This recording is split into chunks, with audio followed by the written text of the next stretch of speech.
உலகம் இன்று என்ன பேசுகிறது? நட்சத்திரங்கள் மில்லியன் ஆண்டுகளுக்கு முன் இறந்தன. நாம் இன்னும் அவற்றின் ஒளியை பார்க்கிறோம். சில உண்மைகள் இப்படித்தான் காலம் கடந்தாலும் அணையாது. இன்று உலகில் நடப்பதும் இதே கதைதான். வேறு முகம், அதே மனிதன். வாருங்கள், இன்று அந்த முகத்தை பார்ப்போம். தமிழ் வாய்ஸ் ரீட்ஸில் உங்களை வரவேற்கிறோம். ரொம்ப ஆழமான ஒரு ஆரம்பம். இந்த ஆழமான ஆய்வில் இணைந்திருப்பது எனக்கு ஒரு பெரிய சந்தோஷம். ஏன்னா இன்னைக்கு நம்ம கையில இருக்கிற தரவுகள் எல்லாமே உலகையே உழுக்கும் விஷயங்கள். உண்மைதான். செய்தி வெறும் நிகழ்வல்ல, அது உங்களுக்கான கண்ணாடி. இன்னைக்கு நம்ம கிட்ட சர்வதேச அரசியல் தொடங்கி விண்வெளி வரைக்கும் நிறைய நிகழ்வுகள் இருக்கு. ஆனா இத நீங்க வழக்கமா கேக்குற செய்திகள் மாதிரி நாங்க சொல்ல போறதில்ல. கண்டிப்பா. ஏன்னா ஒரு செய்தியை வெறும் தகவலா பாக்கறத விட அதை ஒரு பரந்த கண்ணோட்டத்துல பார்க்கணும். கரெக்ட். அதனாலதான் இன்னைக்கு இத அறிவியல், தத்துவம் அப்புறம் ஆன்மீகம் அப்படிங்கிற 3 கண்களோட வழியா ஆராய போறோம்.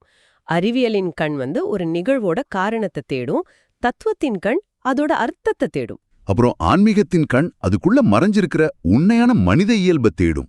நாங்க தினமும் செய்திகளை கடந்து போறோம், ஆனா ஒவ்வொரு செய்திக்கு பின்னாலையும் மனித குலத்தோட ஒட்டுமொத்த உளவியலும் ஒளிஞ்சிருக்கு.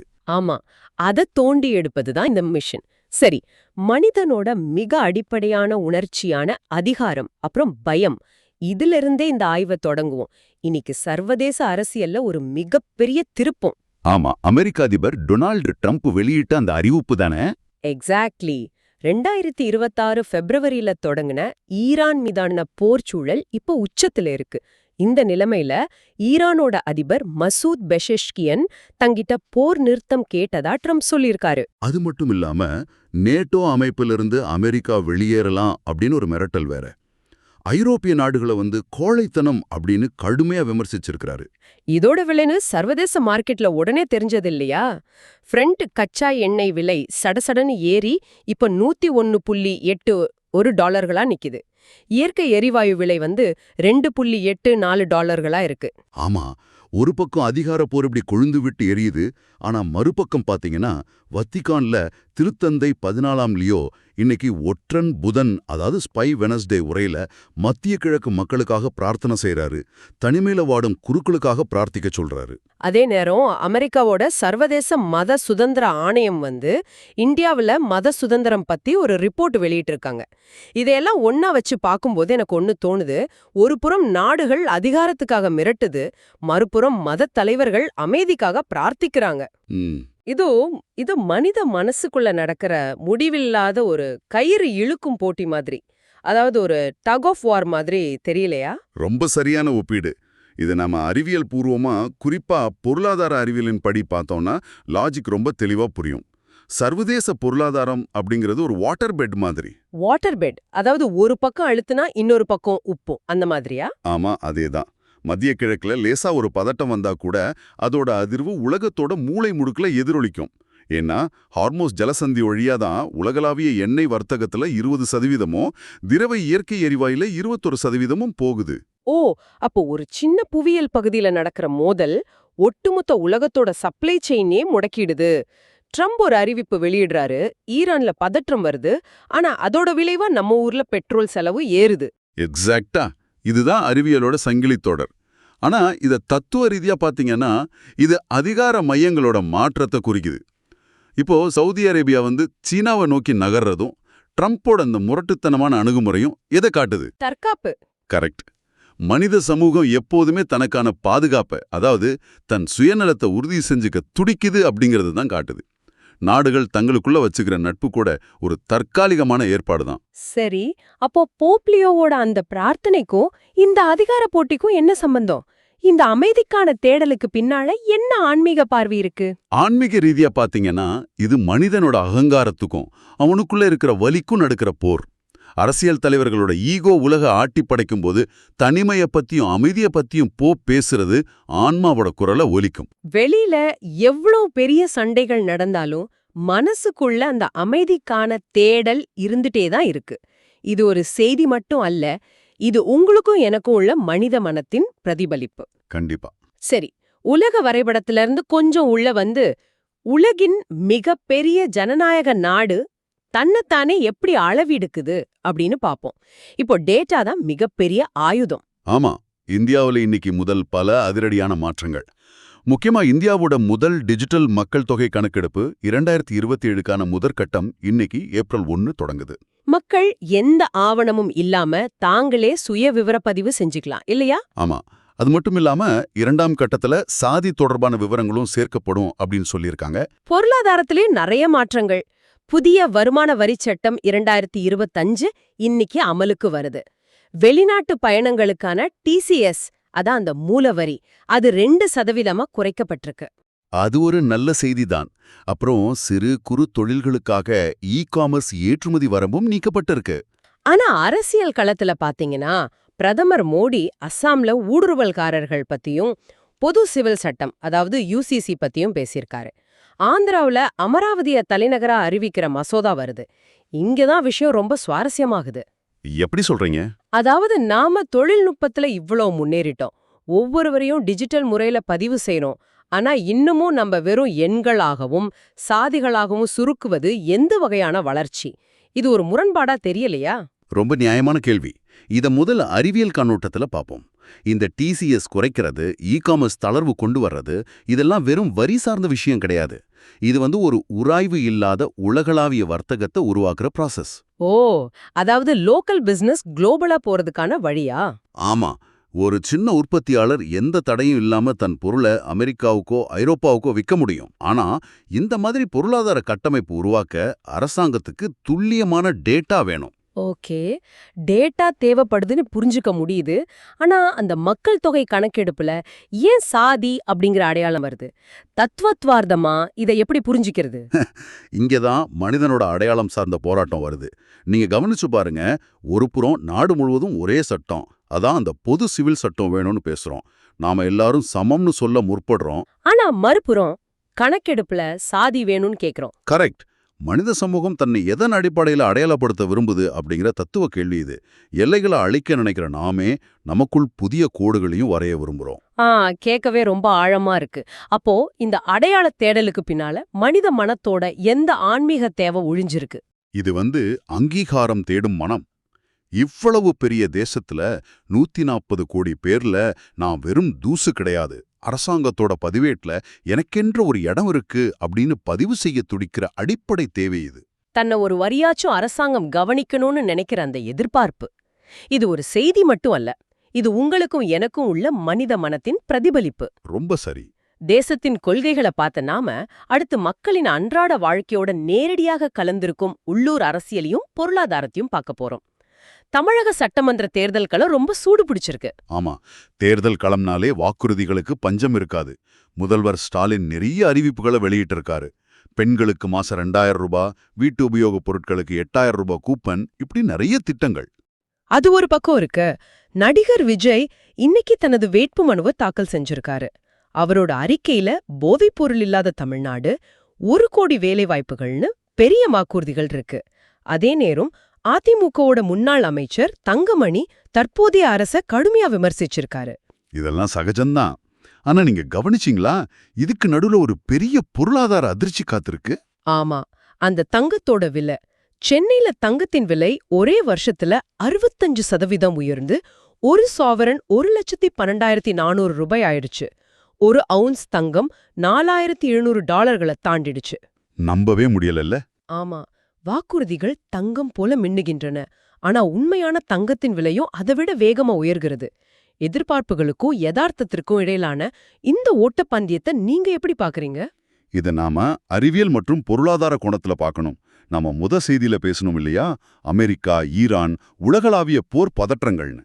ஆமா, அதற்கும் உங்க ஊர்ல தங்க விலை ஏறுவதற்கும் நேரடி தொடர்பு இருக்கு. உலகளாவிய மார்க்கெட்ல நிலையற்ற தன்மை வரும்போது முதலீட்டாளர்கள் எல்லாரும் தங்கத்தை நோக்கி ஓடுவாங்க. அதுதான் அவங்களுக்கு பாதுகாப்பான முதலீடு. இந்த லாஜிக் தான் உள்ளூர்ல விலையை தீர்மானிக்குது. ஓ, அப்போ உலகோட பயம்தான் தங்கத்தோட விலை. சரி, இந்த அரசியல் வாக்குறுதிகளை தத்துவ ரீதியா எப்படி பாக்குறது? தத்துவ பார்வையில இந்த வாக்குறுதிகள் எல்லாமே ஒரு சமூகத்தோட ஆசையை காட்டுது. வாக்காளர்களின் தேவைகளை உணர்ந்து அரசியல் கட்சிகள் அளிக்கும் வாக்குறுதிகள் மனித சமூகத்தோட தற்போதைய குறைகளை தான் பிரதிபலிக்குது. எதை வாக்குறுதியா தராங்களோ அதுதான் அந்த சமூகத்துல இப்ப இல்லாம இருக்குன்னு அர்த்தம். எக்ஸாக்டா. அப்படியானால் இந்த தங்கம் மீதான ஆசைக்கும் இந்த விலை உயர்வுக்கும் பின்னால என்ன ஆன்மீக யதார்த்தம் இருக்கு? அது பாதுகாப்பின்மை, அதாவது இன்செக்யூரிட்டி. யோசிச்சு பாருங்க, தங்கம்ங்கிறது வெறும் உலோகம். ஆனா நிலையற்ற இந்த உலகத்துல ஒரு பாதுகாப்பை தேடும் மனிதனின் பற்றுதல் தான் தங்கம். எல்லாமே மாறிக்கொண்டிருக்கும்போது அழியாத ஒன்னை பற்றிக்கொள்ள துடிக்கும் மனித மனதின் பயம் இது. ரொம்பவே உண்மை. இது ஒரு செய்தி மட்டும் அல்ல, இது உங்களுக்கும் எனக்கும் உள்ள மனித மனத்தின் பிரதிபலிப்பு. இதுவரைக்கும் நாம அரசியல், பொருளாதார எல்லைகளை பத்தி பேசணும். ஆனா இப்ப மனித அறிவு இயற்கையின் விதிகளையே மாற்றியமைக்கும் இடத்திற்கு நம்ம வந்துட்டோம். தொழில்நுட்பம், மருத்துவத்துறையில இன்னைக்கு வெளியாகியுள்ள செய்திகள் எல்லாம் சயின்ஸ் ஃபிக்ஷன் படங்களை மிஞ்சும் வகையில இருக்கு. கூகுள் நிறுவனம் 2029க்குள்ள போஸ்ட் குவாண்டம் கிரிப்டோகிராஃபி திட்டத்தை முழுமையா அமல்படுத்த போறதா சொல்லியிருக்காங்க. இத கேட்கும்போதே கொஞ்சம் மிரட்சியா இருக்கு. அதுல ஒரு வார்த்தை சொன்னாங்க, இன்று சேகரித்து பின்னர் குறியிறக்கம் செய் அப்படின்னு. அதாவது ஹார்வெஸ்ட் நவ் டீக்ரிப்ட் லேட்டா அப்படின்னா என்ன? இத புரிஞ்சுக்க ஒரு சின்ன உதாரணம் சொல்றேன். உங்ககிட்ட ஒரு பாதுகாப்பான பூட்டப்பட்ட பெட்டி இருக்கு. அத திறக்க இப்போதைக்கு சாவி இல்ல. ஆனா ஒரு திருடன் அந்த பெட்டியை இன்னைக்கே திருடி தன் வீட்ல வச்சுக்கிறான். எதுக்கு? சாவிதான் இல்லையே. ஏன்னா எதிர்காலத்துல அந்த பெட்டியை உடைக்க ஒரு பெரிய மிஷின் வரும், அப்போ திறந்துக்கலான்னு ஒரு கணக்கு. அதே மாதிரிதான் ஹேக்கர்கள் இப்போதைக்கு உடைக்க முடியாத ரகசிய டேட்டாக்களை திருடி சேமிச்சு வைக்கிறாங்க. நாளைக்கு குவாண்டம் கம்ப்யூட்டர் வந்ததும் அதை உடைச்சிடுவாங்க. அதை தடுக்க தான் கூகுள் இந்த தொழில்நுட்பத்தை கொண்டு வருது. அட கடவுளே! அப்ப எதிர்காலத்துல எதுவுமே ரகசியம் இல்லையா? இன்னொரு பக்கம் ஜப்பானின் ஓசாகா பல்கலைக்கழகம் 1024 ஜிபியூக்களை பயன்படுத்தி குவாண்டம் சர்க்யூட் மூலம் புது மருந்து கண்டுபிடிச்சிருக்காங்க. ஆமா, அது மட்டும் இல்லாம பயோடெக்னாலஜியில பிரைம் எடிட்டிங், அதாவது மரபணு திருத்தம் 2.0 மனித பரிசோதனைகள்ல வெற்றி பெற்றிருக்கு. கிரேக் நிறுவனம் மரபணு மாற்றப்பட்ட மின்னணு சிலந்தி பட்டையை உருவாக்கியிருக்காங்க. எல்லாவற்றுக்கும் மேலாக ஒரு மரபணு மாற்றப்பட்ட பன்றியின் சிறுநீரகத்தை பொருத்தி மனிதன் 271 நாட்கள் உயிர் வாழ்ந்த சாதனை இன்னைக்கு நிகழ்ந்திருக்கு. ஆக இதற்கெல்லாம் என்ன அர்த்தம்? ஒரு பக்கம் மரபணுவை மாற்றி ஆயுள நீட்டிக்கிறோம், இன்னொரு பக்கம் குவாண்டம் கணினிகள் மூலம் உலகின் ரகசியங்களை உடைக்கிறோம். நாம இயற்கையை ஹேக் செய்கிறோமா? அறிவியல் பார்வையில பாத்தீங்கன்னா இந்த பிரைம் எடிட்டிங் ஒரு வேர்ட் ப்ராசஸர் மாதிரி வேலை செய்யுது. டிஎன்ஏவில் உள்ள கோடிக்கணக்கான குறியீடுகள்ல அந்த ஒரு பிழையை மட்டும் மிக துல்லியமா கண்டுபிடிச்சு திருத்தி எழுதுறாங்க. இது மருத்துவத்துறையில ஒரு நம்ப முடியாத புரட்சி. அப்போ இத தத்துவ பார்வையில எப்படி பாக்குறது? ஒரு புறம் உயிரை காக்க போராடுறோம், மறுபுறம் அடுத்தவர்களின் ரகசியங்களை திருடத் துடிக்கிறோம். இது ரகசியம் வர்சஸ் வெளிப்படைத்தன்மை, மனிதனின் நன்மை மற்றும் தீமைக்கான இரட்டை முகம். இது அறிவை வச்சுக்கிட்டு ஆயுளையும் நீட்டிக்கலாம், பிற ரகசியத்தையும் திருடலாம். சரி, ஒரு பன்றியின் உறுப்புடன் மனிதன் 271 நாட்கள் வாழ்ந்ததற்கே இத ஆன்மீக பார்வையில எப்படி உணர்வது? இது வாழ்வின் எல்லைகளை கேள்விக்குள்ளாக்குது. எது மனிதன், எது விலங்கு, எது உயிர்னு நாம வச்சிருந்த பாரம்பரிய புரிதல்களை எல்லாம் தகர்க்குது. கட்டுப்பாடுகள் எல்லாமே ஒரு மாயை, அதாவது இல்யூஷன் ஆஃப் கண்ட்ரோல் அப்படிங்கறத இது உணர்த்துது. பிரமிப்பா இருக்கு. இது ஒரு செய்தி மட்டும் அல்ல, இது உங்களுக்கும் எனக்கும் உள்ள மனித மனத்தின் பிரதிபலிப்பு. பூமியில உள்ள அனைத்தையும் மாற்றியமைத்து விட்ட மனிதன் இப்போ தாம் பழைய வீட்டிற்கு, அதான் நிலவுக்கு திரும்புறான். ரொம்ப சரி. 50 ஆண்டுகளுக்கு பின்னாடி மனிதர்களை ஏற்றிக்கொண்டு ஆர்டிமிஸ் 2 இன்னைக்கு விண்ணில் பாயுது. எஸ்எல்எஸ் ராக்கெட் மற்றும் ஓரியன் விண்கலம் மூலமா Reid Wiseman, Victor Glover, Jeremy Hansen மற்றும் முதல் பெண்மணியான கிறிஸ்டினா கோச் இவங்க எல்லாரும் நிலவுக்கு போறாங்க. நிலவோட மறுபக்கத்துக்கு சுமார் 2,30,000 மைல்கள் பயணம் செய்யறாங்க. அங்க 30 முதல் 50 நிமிடங்கள் பூமியுடனான தொடர்பு முழுமையாக துண்டிக்கப்படும். இன்னொரு பக்கம் 10.7 ஒளி ஆண்டுகள் தொலைவில் GJ887d அப்படிங்கிற புதிய சூப்பர் எர்த் கண்டுபிடிக்கப்பட்டிருக்கு. இன்னைக்கு பிங்க் மூன் வேற. இதெல்லாம் அறிவியல் பூர்வமா எவ்வளவு பெரிய மைல்கல்! ரொம்ப பெரிய மைல்கல். விண்வெளி தொழில்நுட்பத்தின் உச்சம் இது. குறிப்பா இந்த பெரோவ்ஸ்கைட் சிலிகான் செல்களை பயன்படுத்துறது, அப்புறம் அந்த நிலவின் இருண்ட பக்கத்துல ரேடியோ அலைகள் துண்டிக்கப்படும் போது ஏற்படும் அந்த இயற்பியல் சவால்கள், இதெல்லாம் அறிவியலோட பெரிய பாய்ச்சல். இங்கே ஆச்சரியப்பட வைக்கும் விஷயம் என்னவென்றால், பூமியில் இத்தனை போர்களும் அரசியலும் நடக்கும் அதே நாளில் நால்வர் மட்டும் இதையெல்லாம் தாண்டி நிலவின் இருண்ட பக்கத்திற்கு செல்றாங்க. தத்துவ பார்வையில பாத்தீங்கன்னா இது மனிதனின் தேடல். பூமியில எல்லைகளை வகுத்து கொண்டு சண்டையிடும் நாம விண்வெளியில எந்த எல்லையும் இல்லாமல் மனித குலமாக ஒன்றிணைகிறோம். ஆமா, அந்த 50 நிமிட தொடர்பு துண்டிப்பை நினைத்துப் பாருங்கள். எந்த சத்தமும் இல்லாம பூமியின் தொடர்பின்றி அந்த 50 நிமிடங்கள் நிலவின் பின்னால் இருக்கும்போது ஏற்படும் அந்த முழுமையான நிசப்தம், இது ஆன்மீக ரீதியா எப்படி புரிஞ்சுக்கிறது? அது தனிமையும் விழிப்புணர்வும். அந்த நிசப்தம் அதுவே உண்மையான தியானம். ஒட்டுமொத்த பிரபஞ்சத்துடனான நேரடி தொடர்பு. அதுதான் ஈகோ, பயம் எதுவுமே இல்லாத ஒரு நிலை. இது ஒரு செய்தி மட்டும் அல்ல, இது உங்களுக்கும் எனக்கும் உள்ள மனித மனத்தின் பிரதிபலிப்பு. கண்டிப்பா. நாம் இன்று பார்த்த செய்திகள் அனைத்தையும் இணைத்து யோசியுங்கள். ஒருவேளை நாம் புதிதாக கண்டுபிடித்த அந்த GJ887d கிரகத்தில் ஊர்கள் இருந்து அவர்கள் நம்மை தொடர்பு கொண்டால் நாம் அவர்களுக்கு எதை காட்டுவோம்? நம்முடைய போர்களையா, நம்முடைய குவாண்டம் கணினிகளையா, அல்லது நிலவில் கால் பதித்த அந்த மனித பாதச்சுவட்டையா? யோசித்துப் பாருங்கள். இதுதான் இன்றைய உலகம்.